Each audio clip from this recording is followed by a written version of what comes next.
Gas, gas, gas. Guys, okay. Thanks for.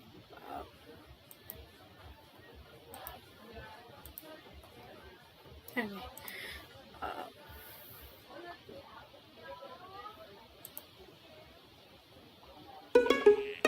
When kids.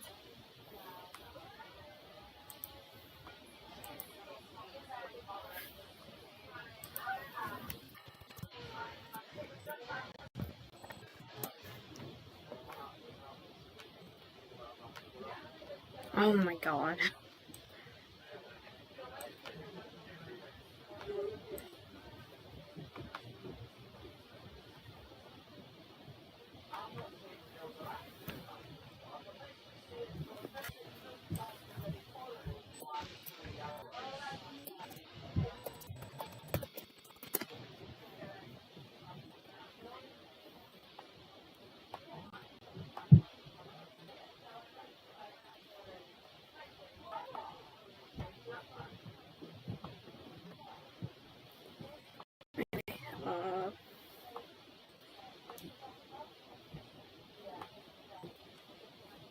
No.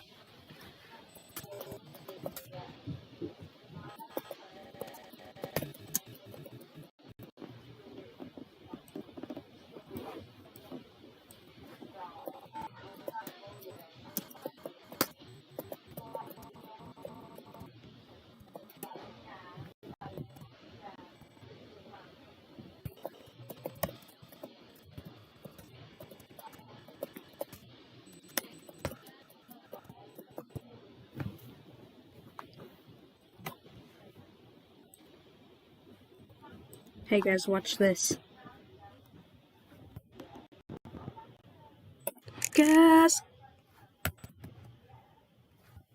Gas, gas, gas. Gas, gas, gas.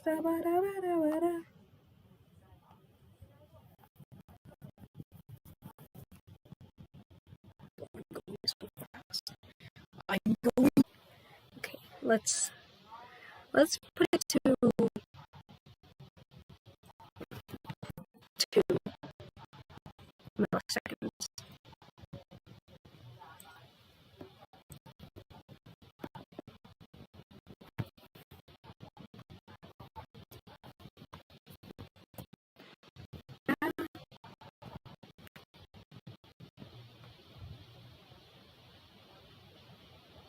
Gas, gas, gas.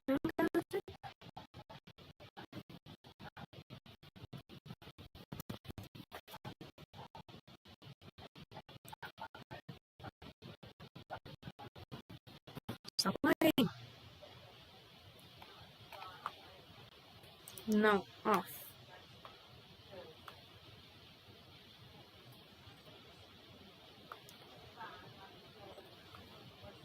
Anyway, gas, gas, gas.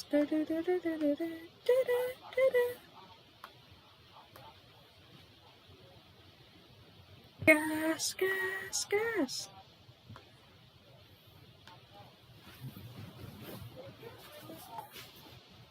Dun, dun, dun, dun, dun, dun. Okay.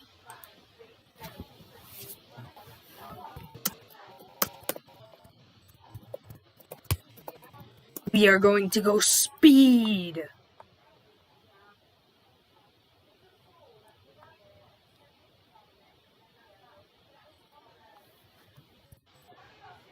Three times.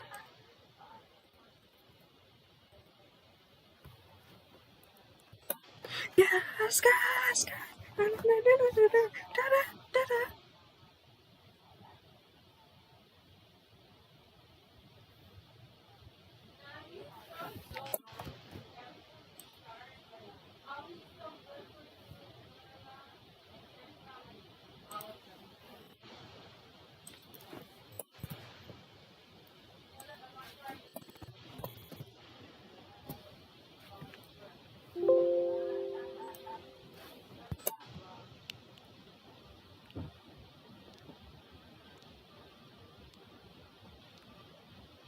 Whoa, guys, this is so fun. Okay.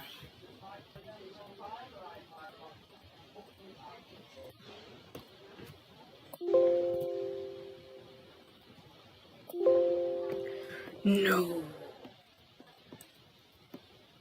Okay.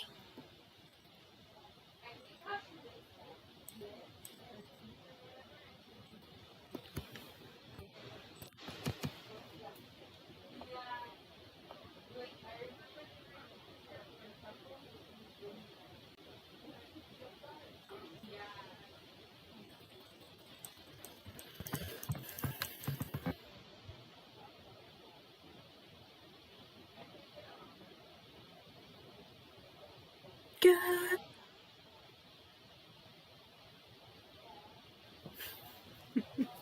Gas. Do.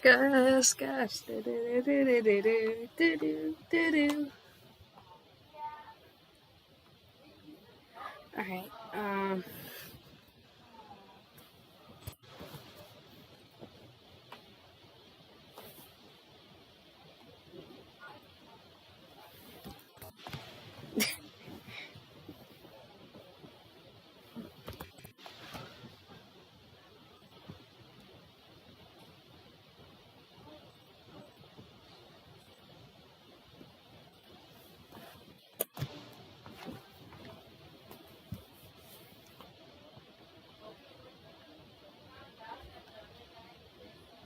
In order then.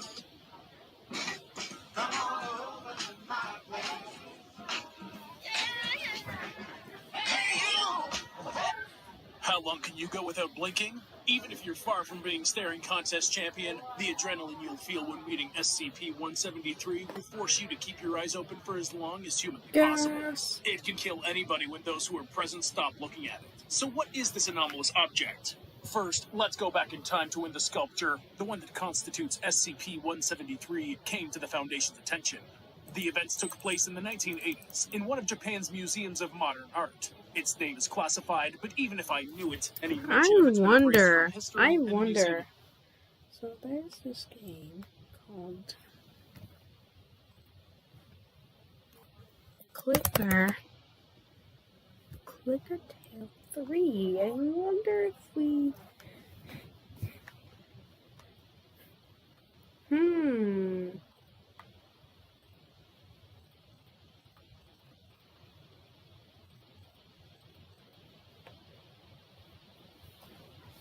Itself has long been closed. There was one exhibit in this museum that was unremarkable at first glance. A sculpture made out of concrete and rebar in the shape of a giant mutilated baby with a disproportionately large head. In the first week after its appearance, 3 strange things happened. Each time when people started to disperse, one of the last visitors fell dead. All the victims were found to either have broken vertebrae at the base of the skull, or they showed signs of suffocation. At first, all suspicions fell on museum guards, but when guards themselves began to die in a similar way the following week, all suspicions were removed. The 3 detectives who took part in the investigation suffered the same fate. Rumors quickly began to spread around the city, and even tourists stopped visiting.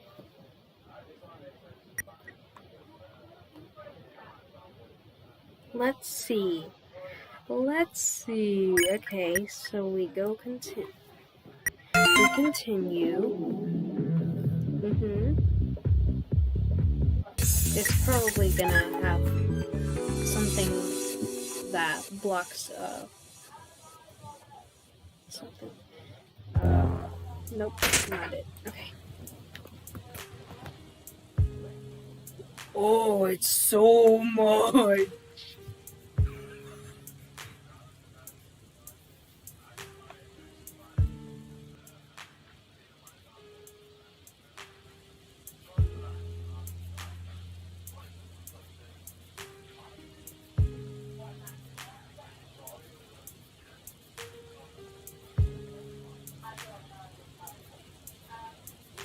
Dude, when are you gonna...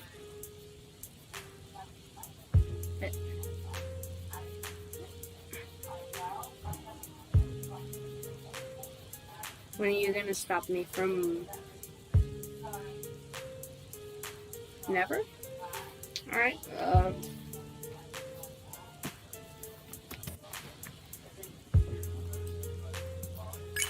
we just got a casual 1000s determination. Nothing much, you know. Let's just. Yeah. I've been needing a new weapon. Anyway, it's been a while since I've played this game, so let's like nerfs, all that. Oh no.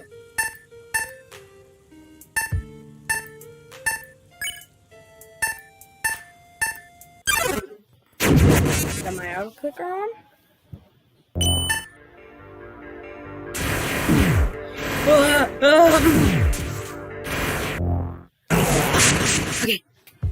Okay.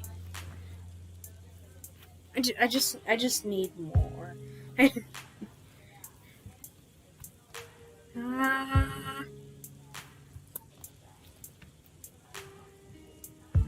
I just needed to be a bit more determined. Anyway. Boom, boom, boom.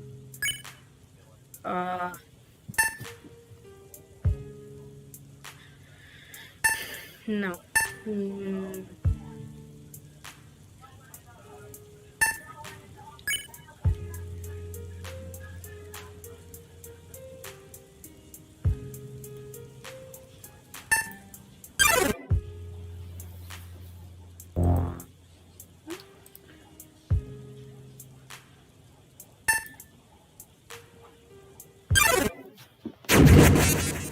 Got my auto clicker.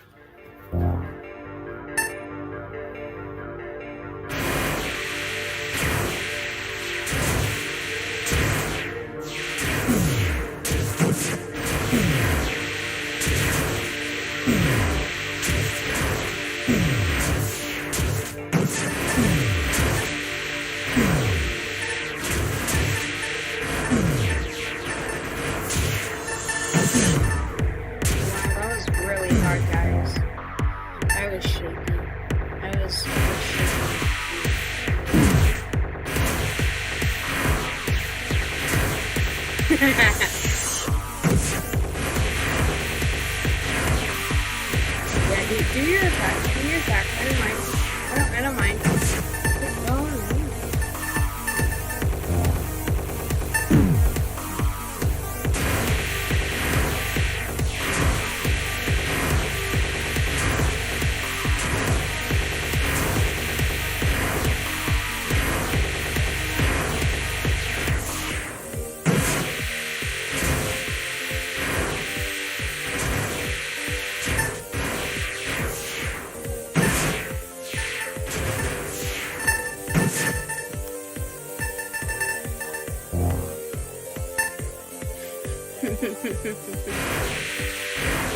Oh, I don't know what to do.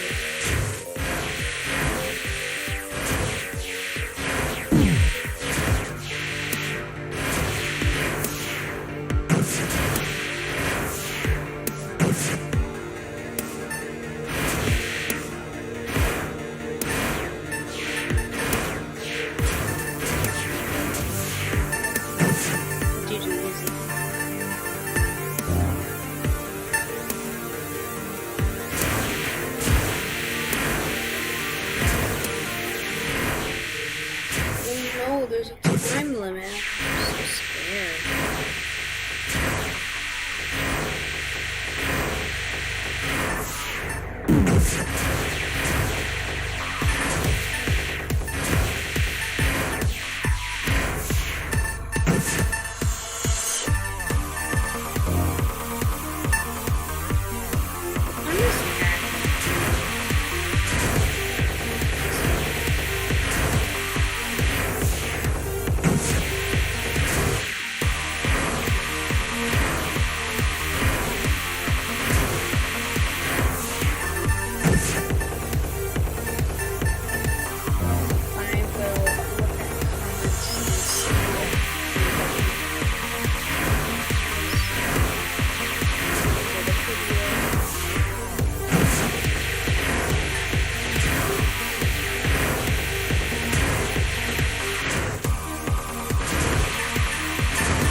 with an auto.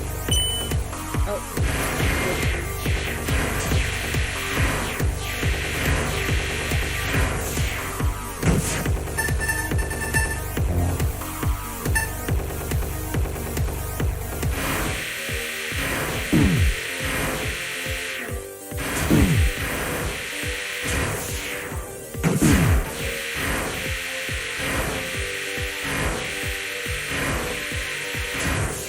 But you're literally just like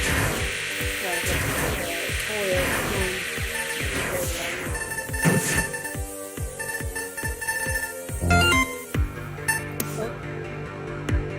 Ooh, organization box. Cool. I literally wish you could get that.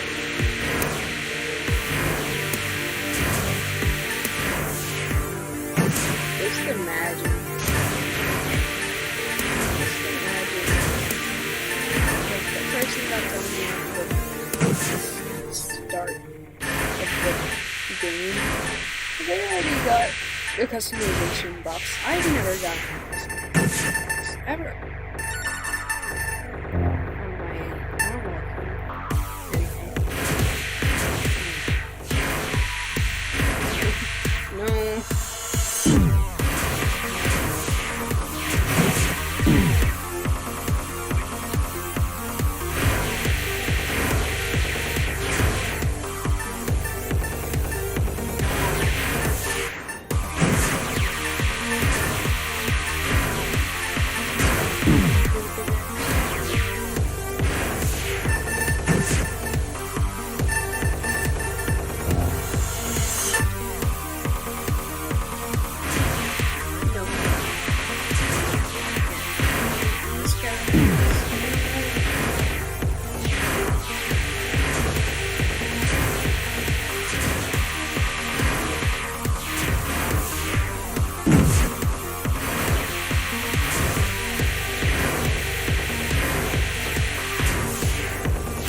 No.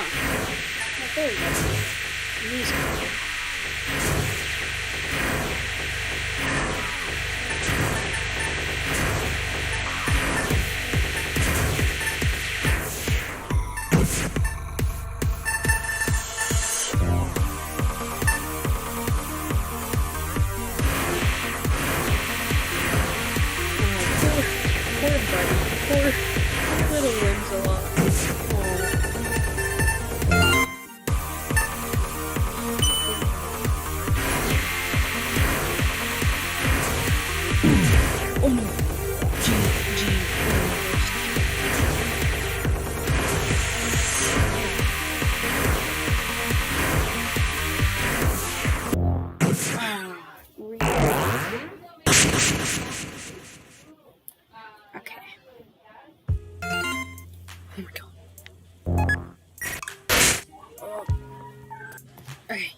this the rings? Yeah.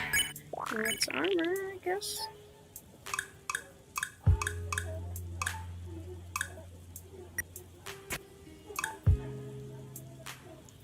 Oh, I need more.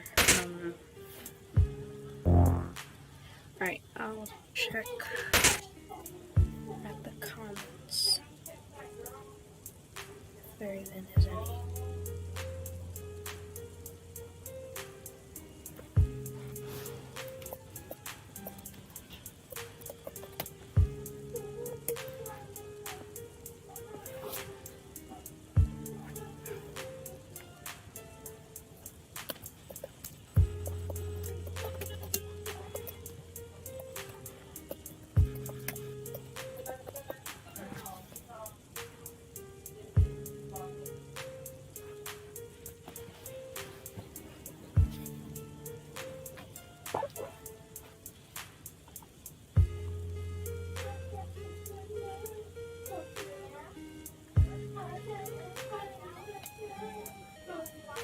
Museum.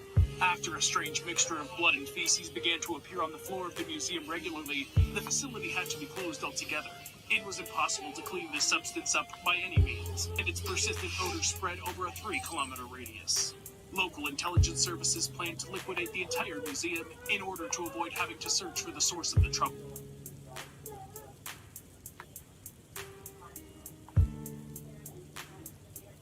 The fact is, for Japanese intelligence, this is a traditional method of dealing with anomalies. There's a theory that the bombs at Nagasaki and Hiroshima were dropped by Japanese themselves under the guise of the American military. It was done in order to destroy 7 classified SCP objects that had appeared in that region. The earthquake that caused the Fukushima Daiichi nuclear disaster was provoked for a similar reason. The event cleared a large area of people in order to carry out an operation to destroy the Anonymous board games. These creatures have spread extensively throughout Japan. It's now known that the atomic attacks provoked the emergence of new SCPs. But back then, Japanese intelligence hadn't yet realized this, and they were preparing for yet another Yeah. to both the museum and the entire city. The SCP Foundation intervened just in time and took control of the situation. The initial operation involved a mobile task force of 19 people, 10 Class D employees, and 25 additional video cameras. 5 Class D employees set up the cameras, while the rest were tasked with approaching the sculpture and doing nothing else. Foundation researchers expected to see instant death through the video cameras, and then determine the source. The scientists' expectations were met. All 5 employees were killed within the next 2 hours. The cause of death is immediately clear from the video footage, but if you stop the video at the right moments,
Look, nobody is watching. You can see beige spots near the victims at the time of death. Meanwhile, during these milliseconds, the sculpture is not in its usual place. Most likely, the sculpture only attacked its victims at specific moments, but it took several more series of experiments in order to find out which moments. Another 384 Class D employees had to be expended for this. The researchers removed various parts of the body, brain, and sensory organs, and also changed the conditions of the employees' proximity to the object. Staff mortality was almost instantaneous in 3 cases. Removal of the eyes, removal of the visual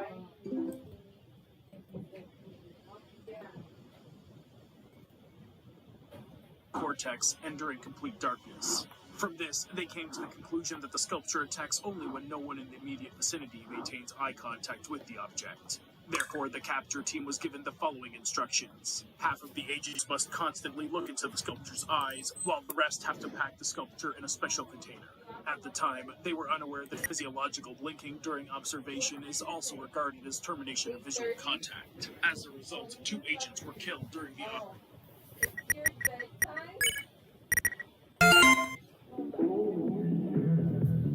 object's capture. Subsequently, the procedure for handling the anomaly was modified and described in the sculpture's containment conditions. Since 1993, the object has been contained within another anomalous object, SCP-001-ARC, or Eberstrom's Proposal-ARC. The Foundation calls this place Zone 19. It's a 24 square kilometer section of the Earth's surface. The anomaly of this zone is that every 2 weeks, it shifts to a random geographic location on Earth. Usually, the zone relocates to uninhabited places like Greenland, Antarctica, or northern Eurasia. There are no recorded instances to movements to densely populated regions. This area contains most of the Keter and Euclid objects, including SCP-173. Because of instability and fluctuations in the frequency of Zone 19's movement, all procedures and operations with the sculpture are carried out exclusively during the first week following the zone's relocation. This is due to the fact that the site's spatial migration is always accompanied by mild nausea and dizziness. And in this state, it's very easy to inadvertently close your eyes for a few seconds or even divert them from the sculpture. This is exactly what happened the first time. According to the protocol, at least 3 employees must enter the container with the anomaly. One of them carries out the necessary operations, whether it's cleaning the floor from a mixture of blood and feces, or taking samples of materials for chemical analysis. The other 2 employees maintain contact with the statue, all the while they warn each other before blinking. While one allows himself this weakness, the other keeps their eyes glued to it. Huh? Put a bag in the restroom truck. Okay.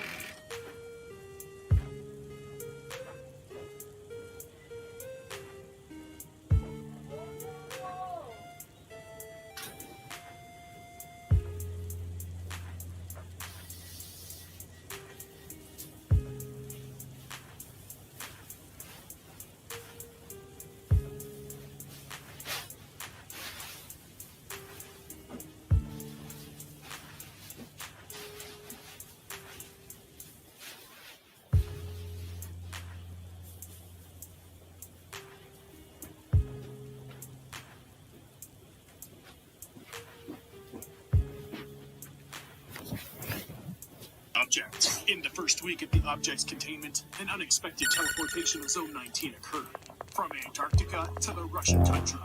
At that moment, they were taking samples of the sculpture's materials. Due to a sharp ringing in their ears, the employees looked away and fell to the floor after only 3 seconds. No sound. Then, the same thing happened to the 3rd employee.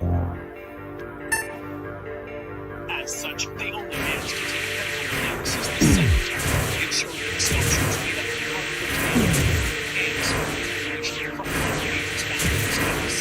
And then after this level, and now let's play the answers along with you. What is this scene? Why is it pushed out towards people? Does it have to be? And can it be destroyed? An ideal starting point for the investigation would be to find Zone 19. And why not surveillance of the surface of the south? And they sometimes come across buildings with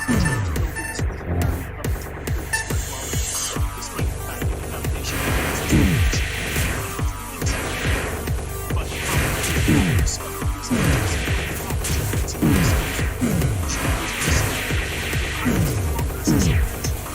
addition,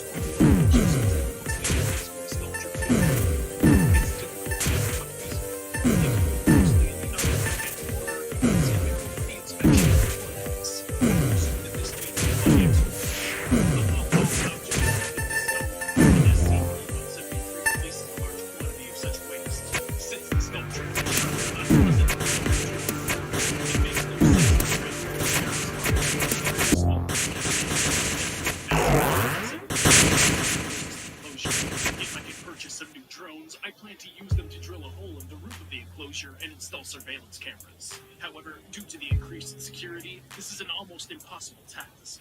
So for now, we'll have to settle for circumstantial evidence. Japanese archives helped me out here. Although the Foundation sought to erase all the memories of the museum, they didn't manage to wipe from the memories of eyewitnesses. I found at the time, all of the museum's visitors were treated with amnesiacs by the Foundation. But this woman was a teenager back then, and she had snuck into the exhibition without a ticket. Her name and face are known only to me. And for the sake of the woman's safety, I will not divulge these details. She saw the sculpture itself at a distance of about 20 meters and didn't pay much attention to it. But most importantly, she knows the potential creator of the sculpture itself. It's a little-known sculptor named Harajushi Murakedo. Unfortunately, he's no longer alive. Most likely, the Foundation also found out about him, so the sculpture was liquidated. Or not. Personally, I suspect that Harajushi Murakedo is in the same containment zone as the object, and that he himself is an anomaly too. The ability to create anomalous objects like that, objects that can destroy people in a split second, that must be his main property. Where did Detective Void get that from? I know you're already asking this. Well, the fact is, I managed to procure a list of Harajushi Murakedo's works. This list contains all of the museums that exhibit his works. Only, none of them exist. It's likely that the objects in these museums had similar properties. Perhaps they were all identical statues. What if the sculptor had created an entire army of aggressive, concrete babies capable of instantly breaking anyone's neck? This raises a rather